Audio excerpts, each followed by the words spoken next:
2016 সালের মার্কিন প্রেসিডেন্ট নির্বাচনে হস্তক্ষেপ করেছিল রাশিয়া। এমন তথ্যই দিয়েছে সাবেক এফবিআই প্রধান রবার্ট মুলারের বহুল প্রতীক্ষিত প্রতিবেদনটি। তবে রুশ হস্তক্ষেপের তদন্তে ট্রাম্প কতটা বাধা দিয়েছেন তার স্পষ্ট ব্যাখ্যা নেই এতে। মুলার তার রিপোর্টে জানান, কংগ্রেস চাইলে প্রেসিডেন্টের বিরুদ্ধে তদন্ত চালিয়ে যেতে পারে। যুক্তরাষ্ট্রে 2016 সালের প্রেসিডেন্ট নির্বাচনে ট্রাম্পের অভাবনীয় জয় রীতিমতো হতবাক করে বিশ্বকে। অভিযোগ ওঠে নির্বাচনে কলকাঠি নেড়েছে রাশিয়া। 2017 সালে বিষয়টি নিয়ে তদন্ত নামে যুক্তরাষ্ট্রের কেন্দ্রীয় তদন্ত সংস্থা এফবিআই।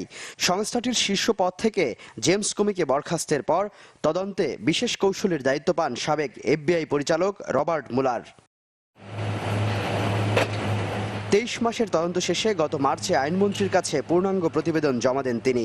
স্থানীয় সময় বৃহস্পতিবার 450 পৃষ্ঠার প্রতিবেদনটি প্রকাশ করে মার্কিন বিচার বিভাগ, যাতে মার্কিন নির্বাচনে রুশ হস্তক্ষেপ ছাড়াও উঠে আসে তদন্ত কাজ প্রভাবিত করার বিষয়।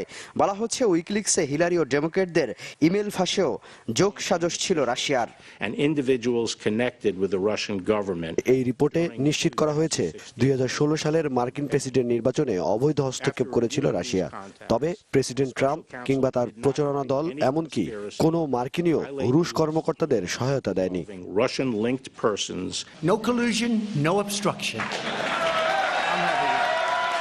অবশ্য ডেমোক্রেট নেতারা অভিযোগ করেছেন এই রিপোর্ট আংশিক এবং সম্পাদিত। ট্রাম্পের অভিশংসন ঠেকাতেই এমন উদ্যোগ। অ্যাটর্নি জেনারেল প্রেসিডেন্টকে রক্ষার চেষ্টা করছেন। তিনি মার্কিন জনগণের নন, বরং প্রেসিডেন্টের আইনজীবীর মতো কাজ করেছেন। অ্যাটর্নি জেনারেলের কথা বিশ্বাসযোগ্য নয়। যত দ্রুত সম্ভব মূল রিপোর্ট নিয়ে রবার্ট মুলারকে হাউস জুডিশিয়ারি কমিটিতে জিজ্ঞাসাবাদের অনুরোধ করছি।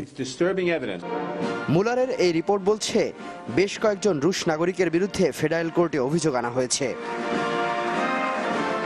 শাকিল মাহমুদ, চ্যানেল 24।